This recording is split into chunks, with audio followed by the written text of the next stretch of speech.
आणि आता थेट जाणार आहोत शेतकरी नेते आणि त्यासोबतच मुख्यमंत्री यांची एक बैठक नुकतीच पार पडली आहे. त्यानंतर मुख्यमंत्री बोलत आहेत. काय रे तुम्ही तयारीत राहत नाही.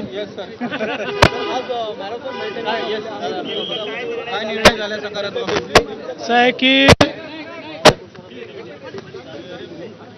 आम्ही आमच्या जाहीरनाम्यामध्ये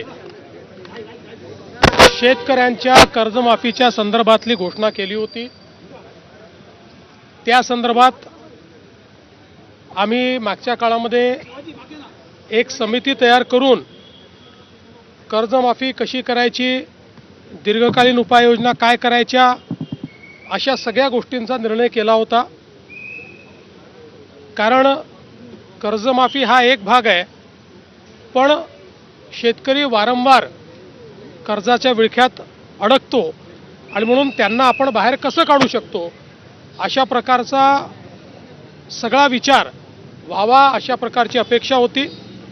त्या दृष्टीने आम्ही जे मित्राचे चेअरमन आहेत प्रवीण परदेशी यांच्या अध्यक्षतेखाली एक समिती तयार केलेली आहे. ही समिती कर्जमाफीच्या संदर्भात कशा पद्धतीनं ती करता येईल, त्याचे निकष काय असतील, भविष्यात शेतकऱ्यांना आपल्याला कर्जाच्या विळख्यातनं बाहेर कसं ठेवता येईल किंवा थकीत कर्जात तो जाणार नाही याकरता काय उपाययोजना करता येतील, या सगळ्या बाबींवर निर्णय करेल.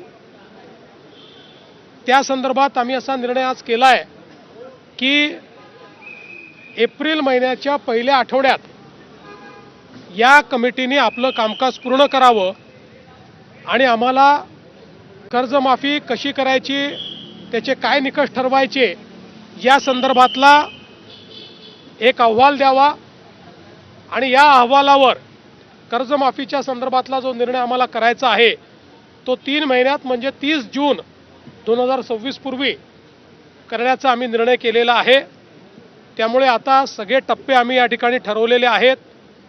सगळ्या नेत्यांशी आमची चर्चा झाली, अतिशय सकारात्मक चर्चा झाली. त्या चर्चेमध्ये त्यांनी देखील याला मान्यता दिलेली आहे. आम्ही त्यांना हे समजावून सांगितलं की आम्ही पहिल्या दिवशीपासनं कर्जमाफीच्या बाजूचे आहोत, आम्ही दिलेलं आश्वासन पाळू हेच सांगितलेलं आहे. पण आत्ता लगेच शेतकऱ्यांना त्यांच्या खात्यात पैसे देणं गरजेचं आहे.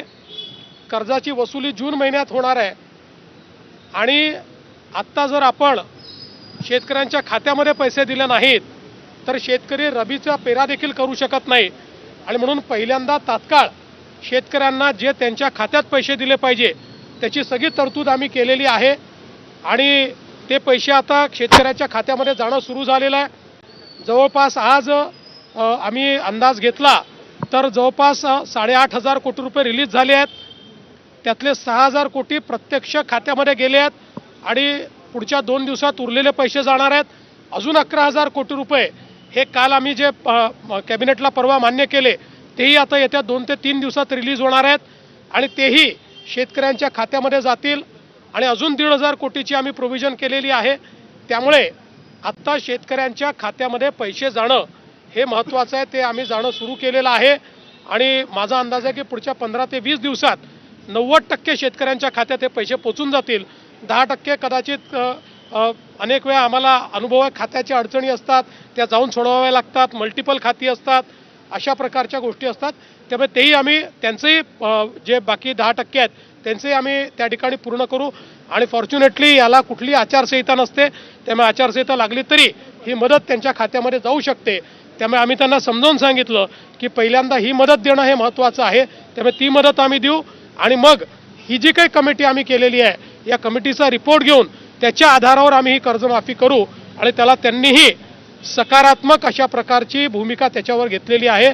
त्यामुळे आता या संदर्भातले टप्पे आम्ही ठरवलेले आहेत. कृषी उत्पादकांना योग्य हमीभाव मिळावा याची मागणी केली. कृषी उत्पादकांना योग्य हमीभाव मिळावा. 6 जून वगैरे अशी कुठली तारीख नाही आहे. तारीख मी सांगितली 30 आहे. 30 जून पूर्वी करू. कृषी उत्पादकांना योग्य हमीभाव मिळावा अशी देखील मागणी शिष्टमंडळाकडे करण्यात आली. निश्चितपणे आम्ही त्यांना सांगितलं की आम्ही कृषी मालाच्या खरेदीकरता खरेदी केंद्र सुरू केलेले आहेत. त्याचे आकडेही आम्ही सांगितले. तिथे नोंदणी पण आपली सुरू झालेली आहे. आणि आम्हीही विनंती केली आणि आम्ही त्यांनाही सांगितलं की सगळ्या शेतकरी नेत्यांनी विनंती करावी की कोणीही हमीभावाच्या खाली व्यापाऱ्यांना विकू नये. व्यापारी जर हमीभाव देत असेल तर व्यापाऱ्याला द्यावं, व्यापारी हमीभाव देत नसेल तर आपल्या केंद्रांवर आणून त्यांनी ते विकावं, अशा प्रकारची आम्ही म्हणतो. सीएम सर आज मुंबईमध्ये 17 मुलांना ओलीस धरणाऱ्या एका व्यक्तीचा, रोहित आर्य नावाच्या व्यक्तीचा एन्काउंटर करण्यात आलेला आहे पोळीमध्ये. काय तपशील आहे या घटनेविषयी? बघा, याचा सगळा तपशील पोलिसांनी आपल्याला दिलेला आहे. अतिशय विक्षिप्तपणे ज्या प्रकारे त्यांनी बोलून आणि मुलांना ओलीस धरलं, मी खरोखर पोलिसांचं अभिनंदन करेन की पोलिसांनी नीट ऑपरेशन त्या ठिकाणी केलं आणि त्या ऑपरेशनमध्ये अर्थातच त्याचा मृत्यू झालेला आहे, पण सगळ्या मुलांना सुखरूप पोलिसांनी बाहेर काढलेलं आहे. आता त्यातल्या ज्या काही गोष्टी आहेत त्याचं इन्व्हेस्टिगेशन सुरू झालेलं आहे, त्यामुळे संपूर्ण इन्व्हेस्टिगेशन झाल्यावरच बाकी गोष्टी सांगता येतील. आंदोलन मागे घेतलं जाणार का? बघा, आता त्यांचं समाधान झालंय की नाही हे तुम्हाला सांगतील. आम्हाला असं वाटतंय त्यांचं समाधान झालंय, पण त्यापेक्षा आम्हाला महाराष्ट्रातल्या शेतकऱ्याचं समाधान करणं हे जास्त महत्त्वाचं वाटतं. ते करण्याचा आम्ही प्रयत्न करू. खूप मोठा निर्णय आहे, खूप मोठा निर्णय आहे, पण सरकारवर आधीच थोडासा आर्थिक बोजा देखील आहे, तर कसं सोडवायचं? आहे. आता हे खरंच आहे की आर्थिक बोजा मोठा आहे, सरकार आर्थिक अडचणीत आहे, पण जसं आता आर्थिक अडचणीत असतानाही आपण आजपर्यंतची सर्वात मोठी मदत ही अतिवृष्टीमध्ये यावेळेस केली आहे. मार्ग काढू आता त्यातनं काहीतरी. सर, हिंदी में बता दीजिए, भारत सरकार की ओर से किसानों की किस तरह का बड़ा फैसला? महाराष्ट्र की हमारी सरकार ने अपना जो घोषणा पत्र दिया था, उस घोषणा पत्र में किसानों को कर्जा माफ करेंगे इस प्रकार की हमने घोषणा की थी. उसी तर्ज पर आज हम लोगों ने फैसला किया है. एक हमने इसके ऊपर कमेटी तैयार की है. ये कमेटी किस प्रकार से कर्जा माफ करना है, उसके नियम निकष क्या होंगे, इसके ऊपर अभ्यास करके अप्रैल के फर्स्ट वीक में हमको एक अपना रिपोर्ट देगी और उसके बाद 3 महीने में यानी 30 जून से पहले हम लोग उस रिपोर्ट के आधार पर ये जो हमारे किसान हैं इन किसानों को कर्जा माफ करेंगे. पवई में सर जिस तरीके तर मुख्यमंत्र्यांची ही बैठकीनंतरची प्रतिक्रिया होती आणि थेट जाणार नागपूरमध्ये तुषार कोहळे आपल्यासोबत आहेत. तुषार, आंदोलकांपर्यंत आता बातमी पोहोचलेली असेल, नेमकं बैठकीत काय झालं, काय अपडेट्स मिळतात, आता आंदोलकांचं काय म्हणणं आहे यावर? तुषार, बघितलं तर आंदोलकांचा एक जल्लोष पाठीमागे पाहायला मिळत आहे. या संपूर्ण आंदोलनाचं यश त्यांना आज या बैठकीच्या नंतर त्यांना अनुभवता